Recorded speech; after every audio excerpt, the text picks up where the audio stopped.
I never thought a homeowners association could feel like a war zone. But when they came after my motorcycle, the last gift from my grandfather, I realized this wasn't about rules. It was about control. And I wasn't going to let her win. My name's Ben. I've lived in this quiet suburban neighborhood for 5 years. I bought a modest house with a 2-car garage close to the highway, perfect for a mechanic like me who loves the open road. My pride and joy? A 2006 Harley Davidson Dyna.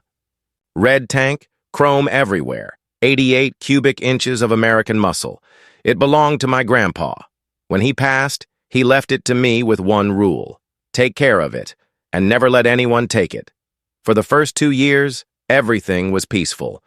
The HOA collected dues, trimmed the hedges, and life moved on. Then, Kylie Trent got elected president.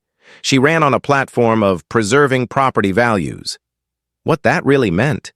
Enforcing her personal taste on everyone else. Fines for garbage cans left out too long. Letters for painting your front door the wrong shade of white. One neighbor got hit with $200 for a garden gnome, a fishing gnome, that violated aesthetic standards. I didn't care. Not until they came for my bike. It started with a notice. Your motorcycle is a commercial-grade vehicle and may not be parked in the driveway for more than 4 hours. I laughed. A Harley isn't a commercial vehicle. I wrote a formal letter, cited state vehicle codes, and attached the registration. They ignored it. Then came a $100 fine for excessive noise. I showed up at the next HOA meeting, calm and prepared. I played audio of my bike idling, 79 decibels. Quieter than the lawn crew she hired. Kylie smiled that fake, condescending smile. The board will consider your comments. The fine stayed. The notices kept coming. Aesthetic blight. Hazardous fluid leaks. On a bike that's never dripped a drop. Fines piled up. $500, what $200, all manufactured, all designed to build a paper trail. I didn't pay. I filed every notice, every letter, every fine, folder 1, tabbed, labeled, because I knew this wasn't about money. It was about power. Then came the day they showed up with police. Kylie stood in my driveway, arms crossed, her pink jacket screaming, "I own this place." Her 16-year-old son, Evan, smirked beside her. 2 bored cops waited by the curb. "That bike," she said, pointing like a queen declaring a sentence, "is a nuisance." "The board has approved temporary custody for a compliance check," Evan muttered. "Mom said you'd give it to me anyway." I didn't yell. I didn't argue. My grandpa taught me, fix the problem, don't yell at it. I pulled out my documents, title, registration, insurance, all laminated, all clean. I handed them to the officer. He checked the VIN, matched perfectly. "No liens on record," he said. "This is his bike." Kylie's face turned red. "But our bylaws don't let you seize property without a court order," the cop cut in. "This is a civil matter." He gave me an incident number, logged it, and walked away. Kylie hissed, "This isn't over." I just nodded. "Oh, I know. That night I installed a camera in my garage. I planted an AirTag under the seat, because people like Kylie don't quit when the light's on. They strike in the dark. And they did. At 2:17 a.m., my phone buzzed. Motion detected. I watched the feed. A dark, unmarked tow truck backing up to my garage. No lights. 2 figures in hoodies. They slid a tool under the door, disconnected the opener, lifted it manually. Wheeled my Harley out. Strapped it down. Gone in 5 minutes. I wasn't scared. I was ready. I saved the video, got a clear shot of the license plate, opened the Find My app. The AirTag pinged. The blue dot moved. I followed. The truck led me to an abandoned strip mall and weeds, broken signs, the kind of place things disappear. They dumped my bike behind a dumpster like trash. I filmed it all, from a distance, calm, silent. Because this wasn't about emotion, it was about evidence. I called the non-emergency line, gave them the location. Do not approach, the dispatcher warned. I won't, I said. I'm not here to play hero. I'm here to build a case. Police recovered the bike, took it to impound. The same officer from the driveway showed up at my door. We got your bike, he said. But without a suspect, it's a dead end. I nodded. I know, because I wasn't done. I knew Kylie would call, and I was ready. That afternoon, my phone rang, blocked number. I pressed record on my desk. One-party consent state. Legal. Ben, it's Kylie, she said, voice dripping with fake sympathy. I heard about the theft. So terrible. I stayed quiet.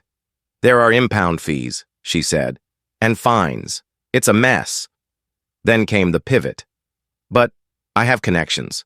Sometimes things misplaced can be found again, especially if the owner shows community spirit. My blood ran cold. She was offering to return my stolen bike in exchange for me donating it to a fake charity. All my fines? Waived if I just signed over the title. I can make the bike reappear, she said. You sign it over. Everyone wins. I let her hang up. Then I called Mark Dwyer, a prosecutor friend. He listened, said 2 words, pattern of coercion. This is extortion, he said, and if you recorded it, we can stop her. We did. We gathered everything, the title, the registration, every fake fine, every response, garage cam footage, AirTag map, neighbor Rosa's porch video. She'd filmed the tow from across the street and the recording. Kylie's voice, clear as day. Sign over the title, and the bike will reappear. Mark smiled. We don't need a trial, we just need a stage. The stage? The next HOA meeting. I walked in like a defeated man, let my lawn grow, avoided eye contact. Kylie beamed. Her kingdom was secure. When open forum came, I stood up. Madam President, I said, voice low, I'd like to propose a settlement, but first, may I play a short audio clip? She granted it. Smug, triumphant. I plugged in the thumb drive. Her voice filled the room. You sign over the title? To the bike, and I will personally see to it that all your fines are waived. Gasps, stares, silence. Then I played the video, the tow truck, the shadows, my bike being stolen, cut to Rosa's footage. Corroborated, proven. Kylie stood frozen. Fake! Edited! She screamed, but it was too late. Neighbors erupted. Uncle Donnie waved his fishing gnome like a flag. A woman shouted about a fine for her son's basketball hoop, another for a wheelchair ramp. The board turned. The vice president called for an emergency session. Her reign was over. Then the doors opened. Mark walked in, with 2 police officers and a state investigator, warrant in hand, for illegal towing, extortion, and abuse of power. Kylie was escorted out, her son sobbing behind her. We went to the tow company next, Apex Asset Recovery. A shell. Owner Reuben Pike tried to lie, but we had the DVR footage, the invoice. Client, Trent Consulting Services, her private company. He cracked, admitted she'd used him 6 times. Cash payments off the books, her personal muscle. The truth exploded. The neighborhood rose up, petitions, recalls, a special meeting. 60% of homeowners signed, Kylie was voted out. The board was censured. All her fines wiped clean. The charity she wanted me to donate to, run by her son. A shell, a scam. I got my bike back from impound. Spent a day cleaning it, polishing the chrome, checking every bolt. It was whole again. A month later, I rolled it out into the sun. The new HOA rules, fair, clear, based on city codes, not personal grudges. No more gnomes in hiding, no more fear. I swung a leg over the seat, turned the key. The engine roared, deep, steady, free. I rode through the neighborhood. Rosa waved from her porch. Kids played in driveways. Kylie's house, for sale, lawn uncut. I didn't feel anger. I didn't feel victory. I just felt peace. Some people think this was about a motorcycle. They're wrong. It was about a line. She crossed it, and I made sure she couldn't cross it again.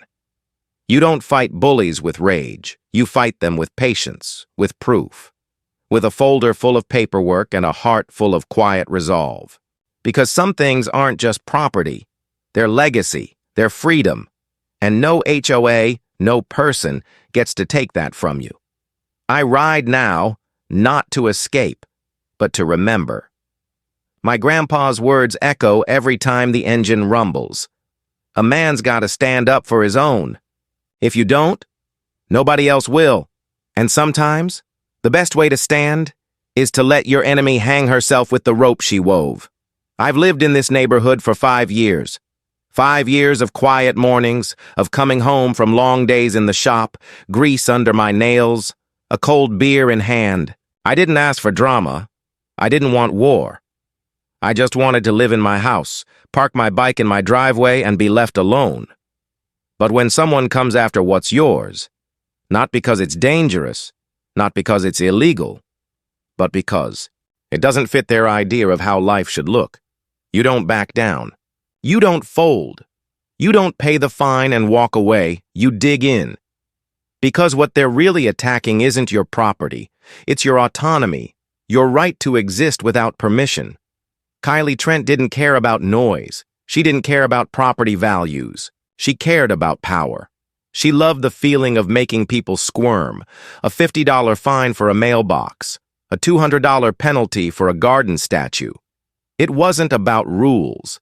It was about fear, and fear only works if you let it. I knew early on that this wasn't going to end with a letter or a court date. It was going to end with a moment. A single moment where the truth was too loud to ignore. So I prepared for it. I kept every document, every notice, every response. I didn't throw anything away. I didn't yell at the board. I didn't post angry rants online. I just built the file. Because in a fight like this, emotion is a liability. Facts are the weapon. And I had facts. I had the law on my side. I had the title to my bike. I had the recordings. I had the neighbors who'd suffered under her reign. And I had time. People like Kylie think they win by moving fast, by overwhelming you with paperwork and threats. But they forget. The slower you move, the clearer your mind gets. The more precise your aim. I didn't rush. I waited. I let her make her move.